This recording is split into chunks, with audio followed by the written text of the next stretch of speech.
Hello दोस्तों, स्वागत है आपका अपने चैनल टोटल मैथ्स पर। आज विज्ञान के कुछ महत्वपूर्ण क्वेश्चन पढ़ेंगे, ब्लूप्रिंट के आधार पर पढ़ेंगे, जैसा कि आपकी परीक्षा में पूछे जाते हैं।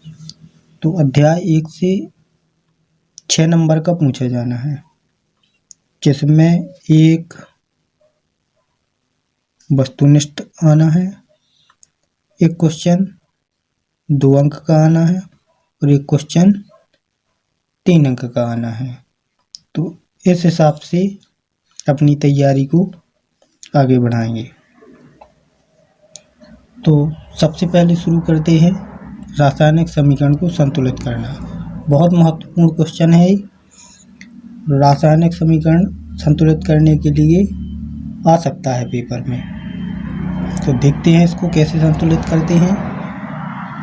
एक समीकरण लिया है जिसमें Fe प्लस H2O, मतलब Fe लोहा होता है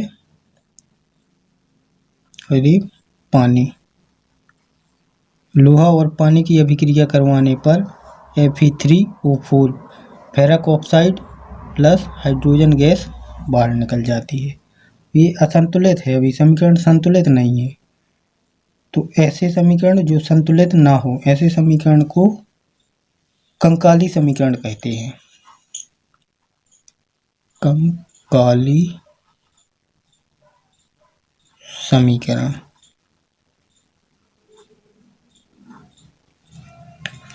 अब इसको संतुलित करना है, तो संतुलित करने के लिए सबसे पहले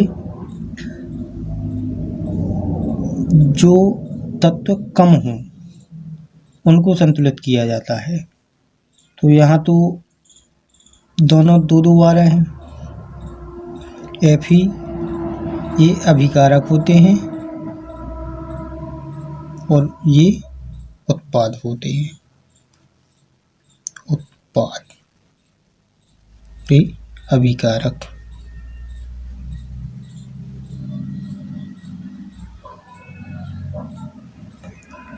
तो इस प्रकार एक सारणी बनाते हैं जिसमें तत्वों को सूचीबद्ध करते हैं। तो सबसे पहले Fe iron plus hydrogen plus oxygen, इस प्रकार सारणीबद्ध करते हैं और इसमें तत्वों को एक क्रम में लिख लेते हैं। हाइड्रोजन है, हाइड्रोजन लिख लिया। Fe आयरन लिख लिया। ऑक्सीजन लिख लिया। अब देखते हैं कि अभिकारक में आयरन के परमाणु की संख्या कितनी है, कितने परमाणु हैं। तो देखते हैं, यहाँ पर 1 है, तो यहाँ 1 लिख देना है। और अभिकारक में आयरन में परमाणु 1 है और उत्पाद में 3 है परमाणुओं की संख्या। जैसे हाइड्रोजन में 2 है परमाणुओं की संख्या, तो यहाँ पे 2 लिख देना है। उत्पाद में भी हाइड्रोजन में 2 है परमाणुओं की संख्या, तो यहाँ पे भी 2 लिख देना है। अब ऑक्सीजन में अभिकारक में 1 है, तो यहाँ 1 लिख दिया और उत्पाद में 4 है, तो उत्पाद में 4 लिख देना है यहाँ। अब इसे संतुलित कैसे किया जाता है, इन दोनों को बराबर करना होता है। तो यहाँ पर 3 है, यहाँ 1 है। अब यहाँ 3 करना है, तो यहाँ पे 3 का गुणा कर देना है, मल्टीप्लाई कर देना है। तो यहाँ पे भी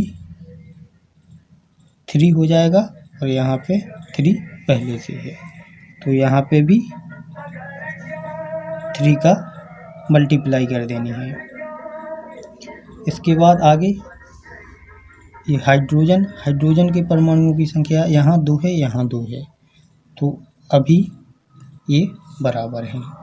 अब ऑक्सीजन में देखो, यहाँ 1 है और यहाँ पे 4 है, तो यहाँ 4 की मल्टीप्लाई कर दी तो यहाँ 4 हो जाएगा। अब चूँकि इस 4 का गुणा यहाँ तो होगा नहीं, तो ये पूरे में होगा इसका गुणा। तो यहाँ हाइड्रोजन कितने हो जाएंगे, परमाणुओं की संख्या इस प्रकार देखी जाती है। जैसे ये 4H2 है तो इन दोनों का मल्टीप्लाई करना पड़ता है, गुणा करना पड़ता है, तो यहाँ 8 हो जाएगी। तो जब यहाँ 8 हो जाएगी, यहाँ 4 का गुणा होगा तो यहाँ 8 हो जाएगी, तो यहाँ पे भी 4 का गुणा करना पड़ेगा। तो यहाँ पे भी 4 लिखना पड़ेगा। यहाँ पे 4 का मल्टीप्लाई 2 में, तो यहाँ पे भी 8 और यहाँ पे भी 8 हो जाएंगे। तो इस प्रकार ये समीकरण अब पूर्णतः संतुलित है। अब इसको लिखना कैसे है ये भी देखते हैं। तो इसे दूसरे तरीके से लिखा जाता है। इसको एक 3Fe plus 4H2O Fe3O4 plus 4H। अब इसकी भौतिक अवस्था को भी लिखा जाता है। तो Fe ये ठोस अवस्था में लिया था, ये द्रवावस्था लिक्विड Li लिक्विड, और ये उत्पाद ये भी ठोस अवस्था में प्राप्त हुआ और ये हाइड्रोजन गैस के रूप में प्राप्त होती है। इस प्रकार इस समीकरण को संतुलित करना है। चलिए दोस्तों एक और उदाहरण लेते हैं। उदाहरण नंबर 2, मैग्नीशियम रिबन। आपकी किताब में क्रियाकलाप नंबर 1 पर है। मैग्नीशियम रिबन को ऑक्सीजन की उपस्थिति में चलाया जाता है तो क्या प्राप्त होता है, मैग्नीशियम ऑक्साइड प्राप्त होता है। अब ये समीकरण अभी संतुलित नहीं है, तो पहले भी बताया जो समीकरण संतुलित नहीं है उसे कंकाली समीकरण कहते हैं। मैग्नीशियम को ऑक्सीजन की उपस्थिति में जलाते हैं, मैग्नीशियम ऑक्साइड उत्पाद के रूप में प्राप्त होता है। तो इसे तो उसी प्रकार संतुलित करते हैं। तत्व, अभिकारक और उत्पाद।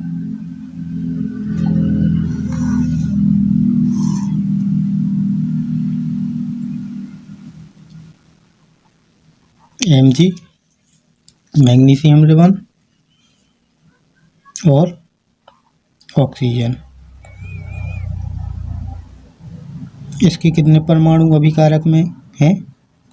1। उत्पाद में भी 1 ही है।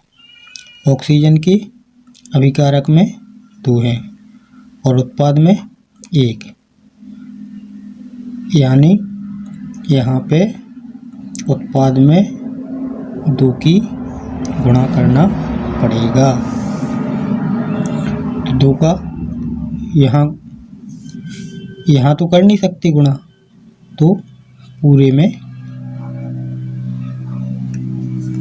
2 का गुणा होगा। तो यहाँ पे भी 2 मैग्नीशियम के भी 2 परमाणु हो जाएंगे, तो यहाँ पे 2 हो जाएंगे, तो यहाँ पे भी 2 का गुणा करना पड़ेगा। तो यहाँ पे भी 2 का गुणा कर दिया। अब इसको विधिवत तरीके से लिखते हैं। 2Mg सॉलिड स्टेट में है, प्लस ऑक्सीजन गैस है, 2 MgO मैग्नीशियम ऑक्साइड, ये सॉलिड स्टेट में प्राप्त हो जाता है।